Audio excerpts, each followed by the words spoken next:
So the collapse of the debt markets is something you're going to hear me say early in every interview. And we continue. So here's how markets and economic modeling should work. You keep getting affirmation for a certain kind of take, keep doubling down on that take. If you keep getting something that doesn't make sense and is contrary to a take, adjust your take, re-look at it, look at the facts.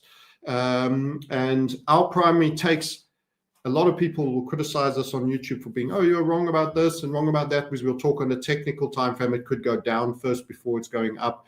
And they'll say, you said it was going to crash. Generally, we've spent since 2009, when I started my own YouTube channel and started to have an audience, saying you need to be long gold and you need to get out of debt. Two simple things.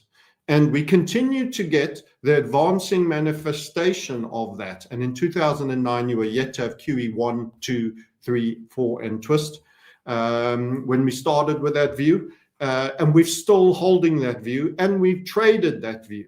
You want to be short debt, long gold. It's simple. And the rotation is in place. So that's a foundational statement that I can hand back to you, and you can choose where you want to drill down.